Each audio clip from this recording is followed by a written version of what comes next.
항상 동일하신 하나님의 은총과 사랑이 새해 첫 예배 오신 여러분과 함께 하시기를 축원합니다. 한 주간 평안하셨습니까? 감사합니다. 오랜만에 뵈니 반갑습니다. 한 주 만에 뵙는데 반갑다니요. 오랜만이라고 한 것은 24년에서 25년으로 해를 넘어왔기 때문입니다. 예전에는 그렇게 체감되지 않았는데 이제는 해를 넘기면서 더해가는 그 바뀌는 숫자가 무겁게 다가옵니다. 연도 표시만 바뀌는 게 아니라 우리 나이 숫자도 바뀌죠. 어제 우리 정대근 권사님, 장수정 집사님 아들 은호가 교회에 잠깐 왔는데 은호가 그래요. 자기 나이가 이제 드디어 2자릿수가 됐대요. 무슨 얘기인지 아시겠죠? 9살에서 10살이 됐다는 거예요. 나이를 이야기하는 그 아이의 표정이 아주 의젓해 보였고, 이 아이가 이렇게 잘 성장하고 있구나 하는 그 마음이 들어서 참 좋았습니다. 새해가 되면서 제 나이 숫자도 많아지는데, 저는 저의 나이만큼 성장했는가 돌아보았습니다. 주관적인 느낌이지만 성장보다는 정체된 것 같고 오히려 어떤 때는 더 퇴보한 것 같아서 부끄러운 생각도 들었습니다. 여러분은 자신이 어떻게 느껴지시나요? 새해를 맞으면서 얼마나 성장했는가 또 성숙해졌는지 스스로 성찰해보는 시간을 가질 필요가 있겠습니다. 정신의학자이면서 평생 호스피스 운동을 한 엘리자베스 퀴블러 로스는 자서전 끝부분에서 이렇게 말했습니다. 나비가 고치에서 벗어나 날아오르듯 내가 몸에서 떠날 때를 정해놓은 것은 창조주라는 것을 나는 알고 있다. 삶의 유일한 목적은 성장하는 것에 있다. 우연은 없다. 우리가 지구에 보내져 배운 것에 대한 시험에 합격하면 졸업이 허용된다. 우리 몸을 벗는 것이 허용된다. 우리 몸은 나비가 되어 날아오를 번데기를 품은 고치처럼 영혼을 감싸고 있는 허물이다. 때가 되면 우리는 몸을 놓아버리고 고통도 두려움도 걱정도 없이 아름다운 한 마리의 나비처럼 자유롭게 날아 하나님의 집으로 돌아간다. 그곳에서 우리는 절대 혼자가 아니며 계속해서 성장하고 노래하고 춤춘다. 그곳에서 우리는 사랑하는 사람들을 만나고 상상할 수도 없는 커다란 사랑에 둘러싸인다. 사람은 신체적인 성장과 함께 지적이고 정신적인 성숙을 가져야 합니다. 일정 수준이 되었다고 그치지 말고 계속 자라가야 합니다. 우리 신앙인들에게는 성숙해야 하는 차원이 하나 더 있죠. 영적 성장과 성숙입니다. 삶의 유일한 목적은 성장하는 것에 있다. 이런 저는 동의합니다. 엘리자베스는 고치를 벗고 날아오는 나비처럼 죽음조차도 성장의 과정으로 보았습니다. 사람의 몸은 청소년, 청년 시기에 폭발적으로 성장하다가 그 다음부터는 노화가 진행됩니다. 그런데 노화는 생물학적인 문제만은 아닙니다. 정신적, 영적인 노화는 성장을 거부할 때 노화가 진행된다는 겁니다. 여러분, 우리 신체 나이와 상관없이 마음의 성장과 영혼의 성숙을 계속해 가십시오. 하나님의 집에서 그 큰 사랑에 둘러싸여서 계속 성장하고 노래하고 춤추는 그러한 새해가 되시기를 주님의 이름으로 축원드립니다. 히브리서는요, 유대인 그리스도인들에게 보낸 편지입니다. 5장 11절부터는 변절을 경계하는 권면의 말씀입니다. 초대교회 시절 그리스도를 따르는 사람들은 유대교로부터 커다란 박해를 받아야만 했습니다. 왜냐하면 유대교와 그 유대의 사회 제도는 뗄래야 뗄 수 없는 그러한 때였기 때문입니다. 나사렛 예수를 그리스도로 믿는 자들은 그 사회에 가족으로부터 지인들로부터 자기가 일하는 일터로부터 따가운 시선과 따돌림을 받아야 했고 사회적 불이익을 감수해야만 했습니다. 반대와 박해를 당할 때 끝까지 그 신앙을 지킨 사람도 있지만 예수를 부인하고 다시 이전으로 돌아가는 사람들, 즉 변절하는 사람도 생겨났습니다. 히브리서 기자는 그렇게 믿음이 약한 사람들이 걱정됐어요. 예수를 믿은 지 오래되었지만 아직 말씀의 초보 단계에 머물러 있는 사람들을 향해 말합니다. 이제 젖을 먹는 수준에서 머물지 말고 단단한 음식을 먹는 장성한 단계로 나아가라고 말입니다. 여기 5장 13절과 14절을 보실까요? 함께 읽습니다. 이는 젖을 먹는 자마다 어린아이니 의의 말씀을 경험하지 못한 자요. 단단한 음식은 장성한 자의 것이니 그들은 지각을 사용함으로 연단을 받아 선악을 분별하는 자들이니라. 여러분, 유아 단계와 장성한 자의 차이는 뭡니까? 여러 가지가 있겠지만 유아들은 씹고 소화하는 능력이 없어서 음식을, 영양분을 젖이나 묽은 이유식 상태로 먹어야만 합니다. 그러다가 이가 나고 성장해 가면서 단단한 음식을 먹을 수 있게 되죠. 우리들이 신앙의 초기에서는 말씀을 부드럽게 해서 먹어야 하지만 성숙해 가면서 말씀을 스스로 읽고 생각하고 적용하는 단계로 나아가야 합니다. 제가 신학대학 막 입학했을 때 새내기 시절이죠. 당시 저의 집안은 형편이 많이 안 좋아졌어요. 그래서 늘 살던 지역에서 한 1시간 정도, 30분 정도 더 떨어진 지역으로 이사를 했고 방 하나에 부엌이 딸린 임시거처로 이사해야 했습니다. 단칸방이죠. 예. 그런 데서 지내야 하니까 얼마나 이게 힘들었겠습니까? 한 1년 정도 지나 형편이 피게 되고 임시거처가 불편해서 방 2개가 있는 거처로 이 집으로 옮겼습니다.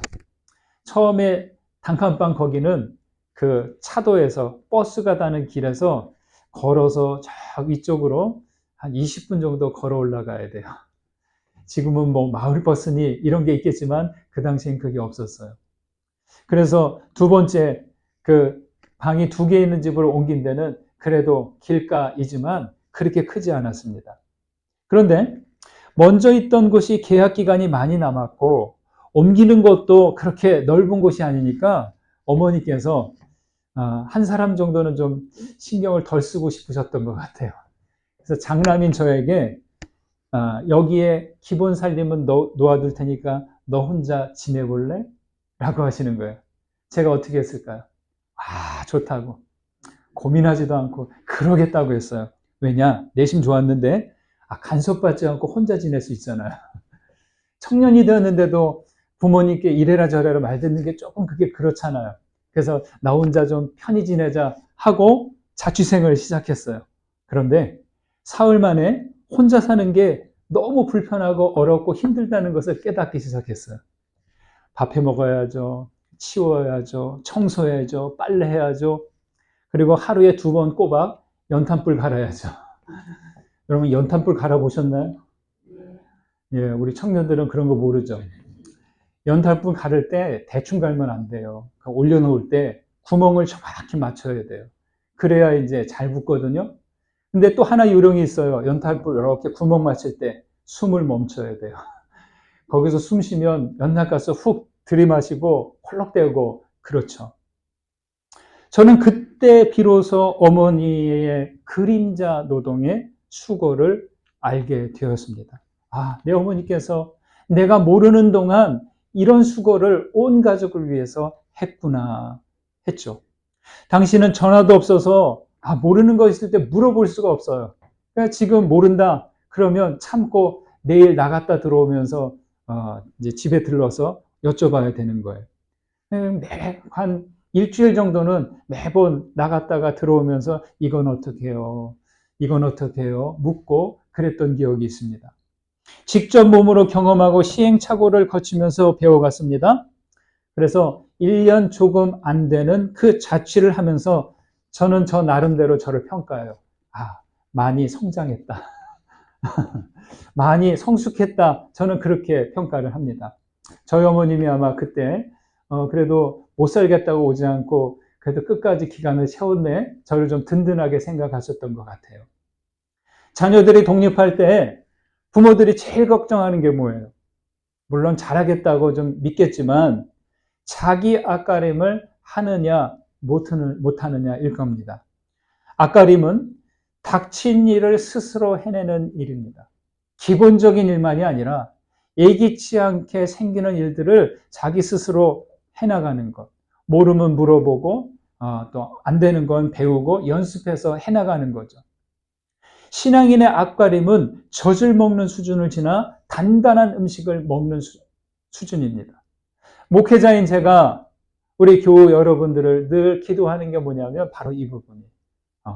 혼자서 못하는 수준이 아니라 혼자서 영적으로 자기 앞가림을 하는 수준이 되기를 늘 기도하고 있습니다. 단단한 음식을 먹는 능력은 뭡니까? 여기서 말하죠. 의의 말씀을 경험하고 지각을 사용하고 연단을 받고 선과 악을 분별하는 것, 옳고 그름을 분별하는 것, 이게 바로 단단한 음식을 먹는 능력이죠. 여러분은 영적인 앞가림을 잘해가고 계십니까? 영적 성장의 여부는 바로 여기에 있습니다. 떠먹여만 주는 영적 유아 단계에 머물지 않고 의의 말씀을 받아들이고 지각을 사용하고 선악을 분별해 간다면 영적으로 성장해 갈 것입니다. 여러분, 우리의 신앙 연륜과 직분이 영적 성장을 대신해 주지 않는다는 거예요. 목회자의 직분이 되었다고 영적으로 성숙한 거 아니에요. 직분이 있어도 연륜이 오래되었어도 영적으로 거듭났다? 그것을 보장해 주진 않습니다. 몇 번의 은혜 체험으로 영적 성숙을 대신하지 않아야 됩니다. 우리 찬송하잖아요. 저 높은 곳을 향하여 날마다 나아갑니다. 하듯이 계속해서 죽을 때까지 영적 성숙과 성장을 해나가야 합니다. 하나님은 우리 인간들에게 천부적인 능력을 4가지 주셨어요. 자아의식, 양심, 상상력, 독립의지.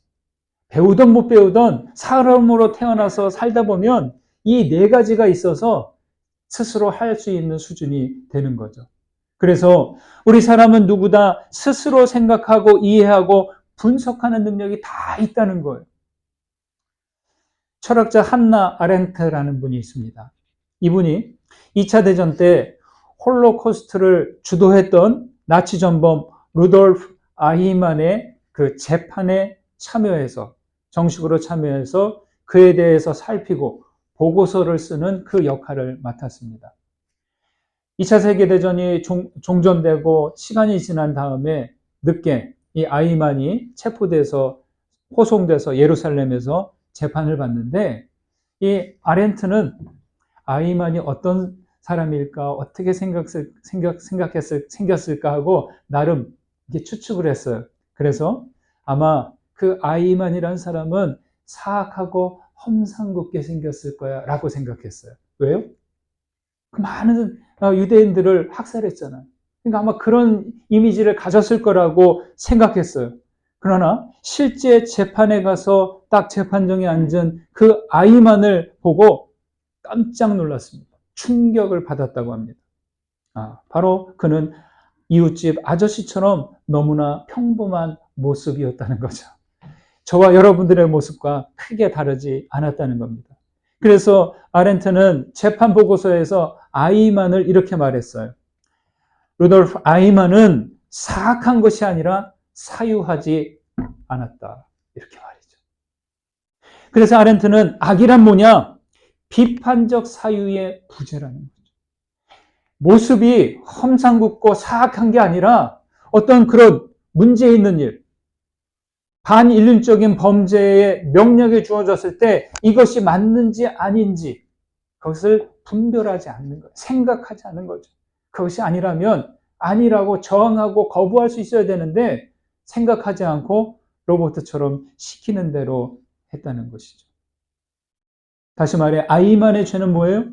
생각하지 않은 죄라고 할 수 있습니다. 여러분 아셔야 됩니다. 그 2차 세계대전 때 독일의 그 나치 당원들, 그 전쟁 범죄를 저지른 그 사람들의 상당수가 이미 세례받은 사람들이에요. 매주 교회 가서 예배하는 사람들이에요. 그런 사람들이 군인이 되어서 나갔을 때 그러한 참혹한 지식의 명령을 받았을 때 아무 생각 없이 자의반 타의반 그것을 실행했다는 거예요. 개인적으로는 선량하고 성실한 사람들, 신앙인들도 생각하지 않을 때 불의하고 사악한 일에 휘말려 들어갈 수 있다는 거예요. 우리나라 현대사의 크고 작은 사건들과 재난들에 대한 과정을 보면 생각 없는 수능이 얼마나 위험한 결과를 초래하는지 알 수 있습니다. 여러분, 그래서 맹목의 신앙은 매우 위험합니다. 맹목이 되면 안 돼요. 하나님께서는 우리에게 성찰하고 생각하고 판단할 수 있는 능력을 주셨습니다. 맹목의 신앙이 아니라 성찰하고 사유하는 그러한 분별력 있는 신앙을 가져야 하는 것입니다. 여러분, 그래서 우리는 부단히 생각하셔야 돼요. 기도 가운데 선과 악을 분별하고 하나님의 의의 말씀을 경험해 가야 합니다. 생각하지 않고 살면 어떻게 될까요? 사는 대로 생각합니다. 생각하는 능력은 사용할수록 발달하지만 사용하지 않을수록 퇴보하게 됩니다. 우리는 매일 기도하지 않습니까? 여러분 매일 기도하시나요? 5분만 아멘 하시네요.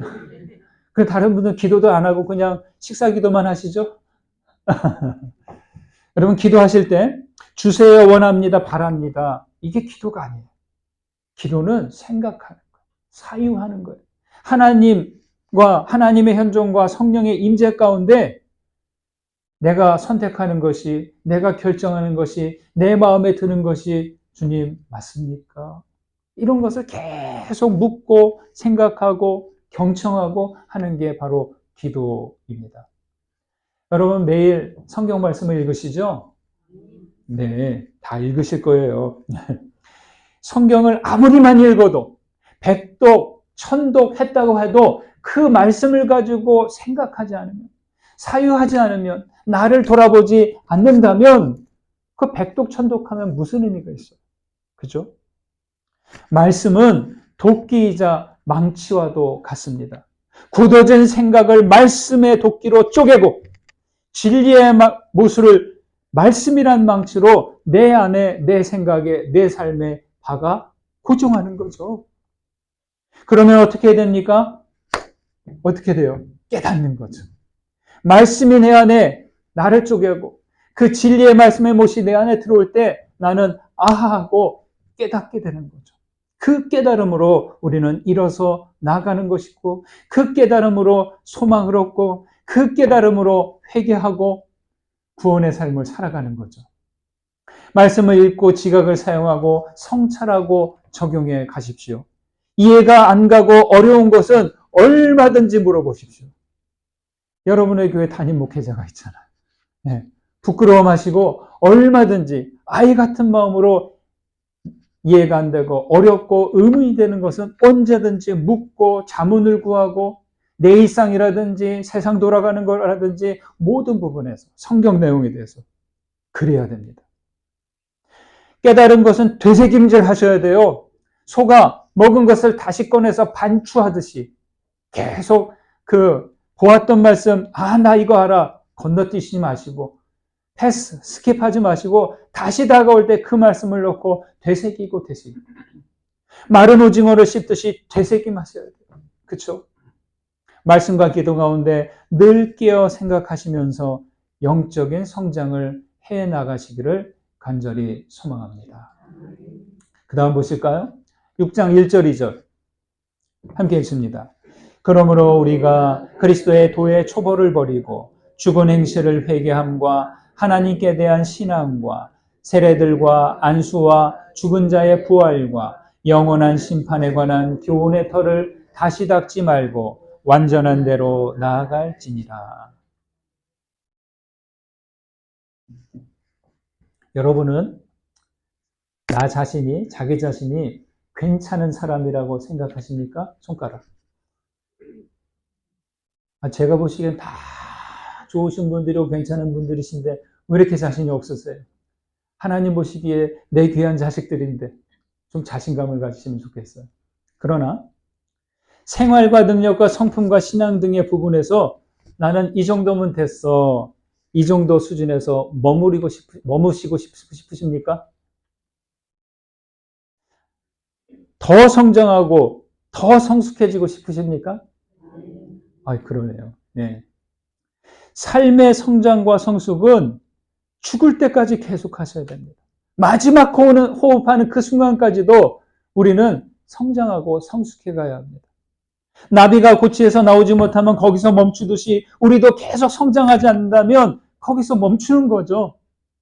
삶은 끊임없이 변화해 가는데 육체는 서서히 쓰러지면서 대신 우리의 정신이 서서히 풍요로워지는 과정입니다. 그게 삶이에요.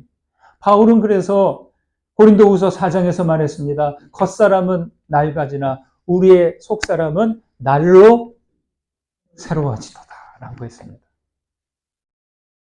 건물이 낡으면 리모델링을 할 때가 있죠. 그러나 리모델링을 하고 싶어도 할 수 없는 곳이 있는데 바로 기초에. 기초는 리모델링이 아닌 집을 다시 지어야 하는 일입니다.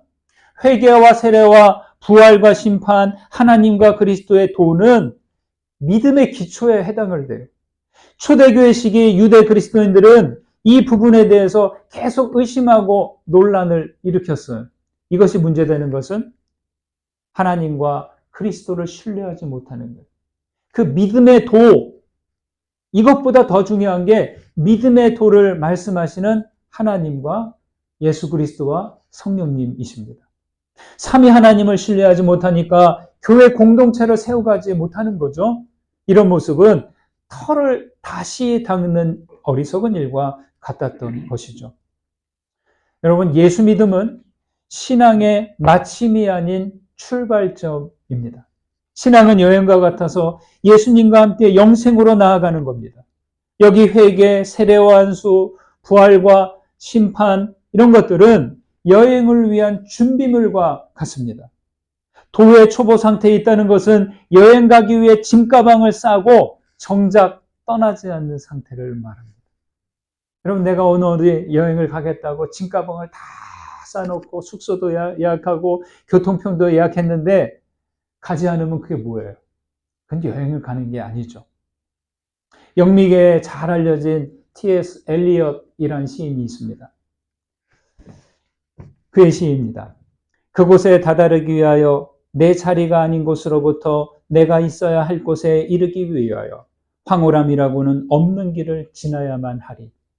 알 수 없는 곳에 다다르기 위하여 알지 못하는 길을 지나야만 하리. 갖지 못한 것을 갖기 위하여 갖고 있던 것마저 빼앗기는 길을 지나야만 하리. 네, 그렇죠. 성숙을 향해 가는 여정에서 첫 번째 발걸음은 원래 있던 곳에서 떠남으로 시작합니다. 새로운 곳에 자리를 잡으려면 익숙한 곳으로 걸음을 내디뎌야 합니다.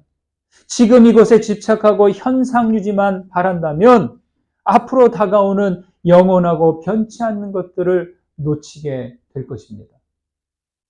저는 요즘 순례를 떠나다라는 책을 읽고 있는데요. 아우구스티누스와 성인과 관련된 그런 책인데 참 와닿는 부분이 많아요. 여기서 저자가 말합니다. 지나간 모든 것에 우리를 묶어두는 탯줄은 잘라내버려야 된다. 여러분, 태중에 있는 아이는 어머니의 몸과 탯줄로 연결되어 있습니다. 그렇죠? 태중에 있을 때는 탯줄이 있어야 돼요.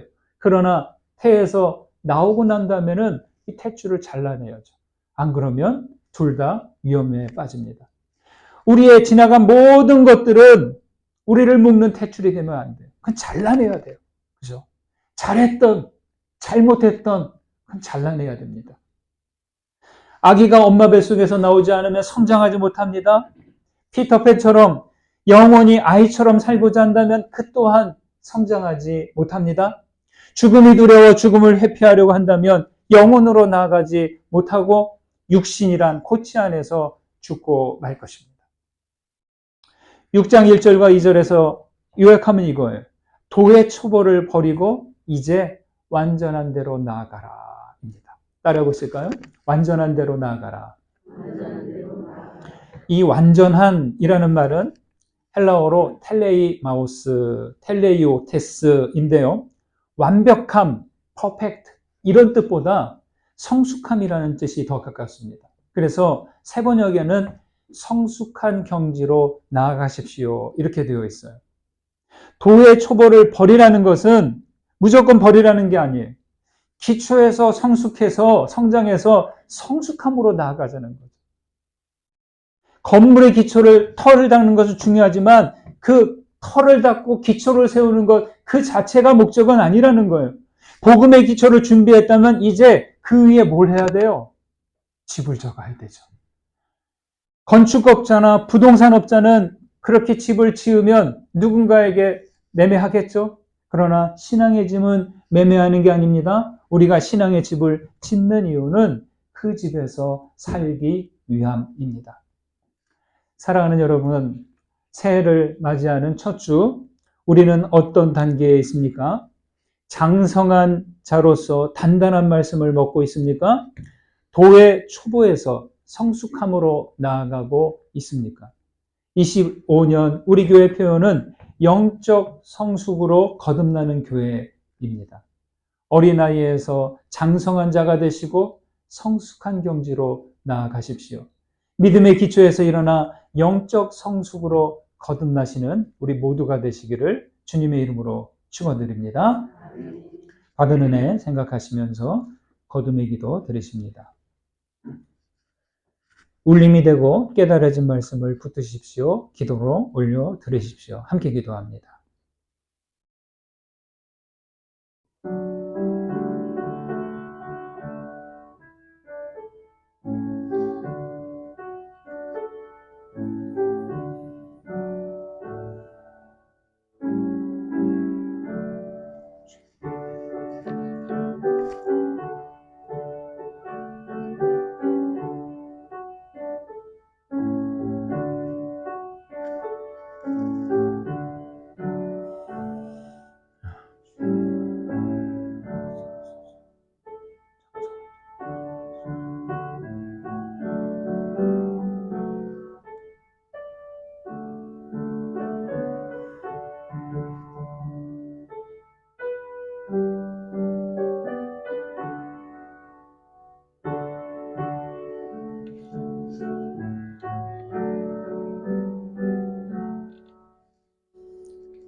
하나님 아버지, 새해를 맞으면서 우리가 얼마나 성장했는가를 살펴봅니다.